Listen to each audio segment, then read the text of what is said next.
ধরে নিলাম আপনারা কয়েকজন মিলে 1 লক্ষ টাকা আপনারা তুলেছেন, কালেক্ট করেছেন। এখন এই 1 লক্ষ টাকা আপনার বন্ধু বান্ধবদের মধ্যে 20 জন মানুষ মিলে কালেক্ট করেছেন। সো 20 জনই তাদের যাওয়ার ইচ্ছা জাগলো যে হ্যাঁ আমরা স্পটে যাব এবং যাওয়ার পরে আমরা তাদেরকে সরাসরি হেল্প করব। কিন্তু 20 জনকে তো নেওয়া সম্ভব না। আপনি টেনে টুনে সবাইরে কাটছাট করে 5-7 জন নিয়ে গেলেন আপনি। সো এরপরে আপনি কি করবেন? মালামাল কিনবেন। মালামাল কেনার পরে আপনি একটি ট্রাক ভাড়া করবেন। সেই ট্রাকের ভাড়া ধরে নিলাম 20,000 টাকা। সো এরপরে হচ্ছে আপনি এই 20,000 টাকার ট্রাক ভাড়া করে মালামালগুলো তুললেন। তোলার পরে আপনাদের নিজস্ব একটা খাবার খরচ আছে। এখন এই খাবার খরচ সবাই কি নিজে নিজে বহন করবে, নাকি আসলে এই ফান্ড থেকে খরচ করা হবে? এটারও একটা ব্যাপার আছে। তো এখান থেকে আমি ধরে নিলাম সাপোজ এখান থেকে আপনি 1 লাখ থেকে 10,000 টাকা আপনি কি করবেন, এই খাবার খরচ বা আপনার ব্যাক করার খরচ আপনারা ধরে রাখছেন।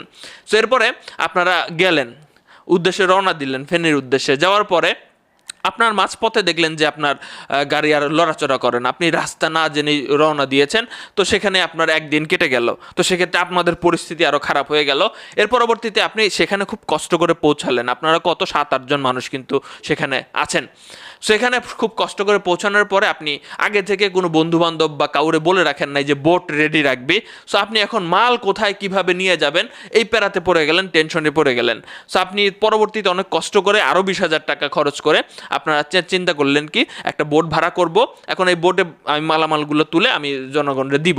সো আপনার এদিকে কিন্তু প্রায় 40-50 হাজার টাকা কিন্তু খরচ হয়ে গেছে।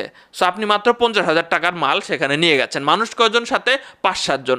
এখন বোটের ক্যাপাসিটি, বোটে মাল তুললেন। মাল তোলার পরে আপনি দেখলেন যে বোটের জায়গা যা রয়েছে এখানে আপনারা যদি সবাই উঠেন, সবাই উঠতে চাইবে, কারণ আপনি সবাইরে নিয়ে গেছেন, সবাই বোটে তো উঠতে চাইবেই।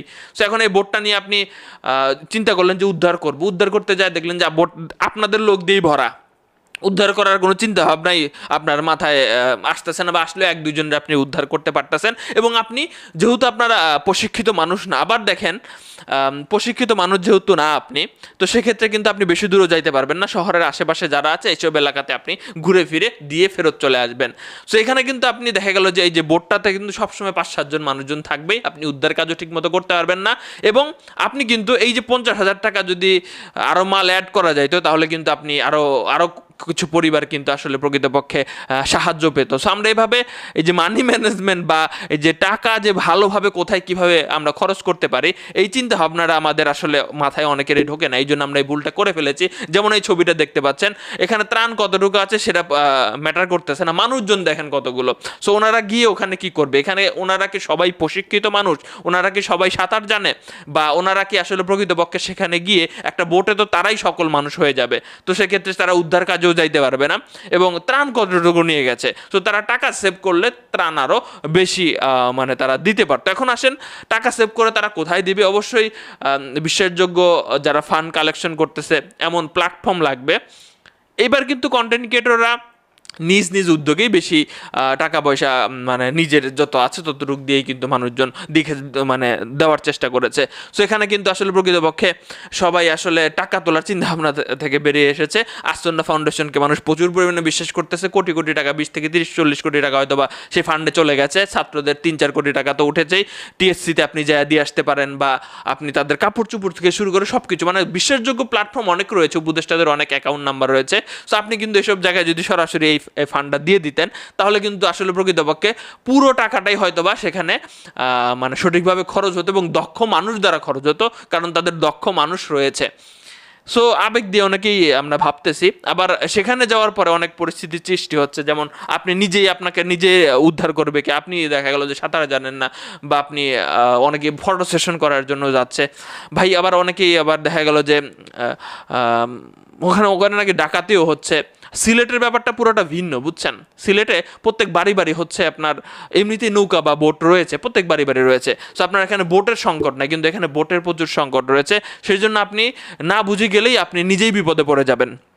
সো এখন সবাই যে যাচ্ছে সবার মন মানসিকতা ফ্রেশ, সবাই ভালো মনেই যাচ্ছে যে আমি যদি এখানে যোগ হতে পারি তাহলে তো ভালো, আমি যদি একটা মানুষকে উদ্ধার করতে পারি তাহলে তো অনেক কিছু। আমি বলবো হ্যাঁ অবশ্যই অনেক কিছু। আবার এই ব্যাপারটা মানুষজন খারাপ চোখে দেখছে যে আপনি সরাসরি এটা যদি কোনো ফান্ডে দিয়ে দিতেন তাহলে সেটা আরও বেশি বেটার হতো। সো আপনাদের কি মনে হয় কমেন্ট বক্সে লিখবেন। সো দর্শক শ্রোতা, এবার আসেন আমি আমার ব্যক্তিগত কিছু কথা বলি।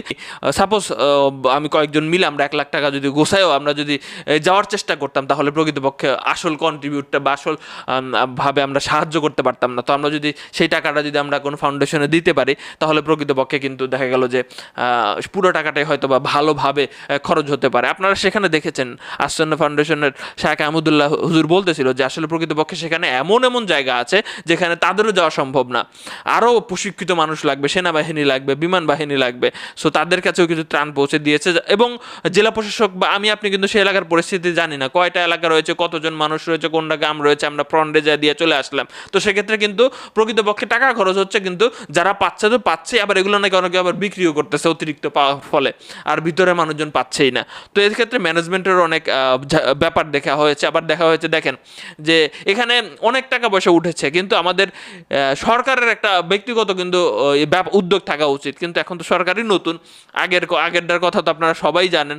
এরা কখনো ম্যানেজমেন্টের চিন্তাই করে নাই যে একটা বন্যা হইলে আমরা কিভাবে আমাদের একদম প্রশিক্ষিত একটা লোক থাকবে, মুহূর্তের মধ্যেই তারা পরিস্থিতি যাতে মানুষদেরকে উদ্ধার করে নিয়ে আসা বা ত্রাণ দেওয়ার ক্ষেত্রে তারা হবে, সোচ্চার হয়ে পুরো ব্যাপারটা ট্যাগেল দিবে। জনগণ না হয় টাকা পয়সা অর্থ দিয়ে তাদেরকে সাপোর্ট দেওয়া হতো, জনগণ টাকা পয়সা দিয়েও কিন্তু প্রকৃত সাপোর্ট সবাই পাচ্ছে না। সো এই সিস্টেমটাই তারা তৈরি করে যায় নাই। আশা করছি ওনারা করবে নতুন যারা এসেছে। তো দর্শক শ্রোতা, আপনাদের আবারও বলছি, আপনাদের বিশ্বাসযোগ্য প্ল্যাটফর্মগুলোতে আপনারা ফান্ড দেন। তো অল্প টাকা নিয়ে যায় বা চিন্তা ভাবনা করা মানে টাকা সঠিকভাবে আসলে খরচ হবে না, বুঝতে পারতেছেন, খাজনার চেয়ে বাজনা বেশি হয়ে যাবে।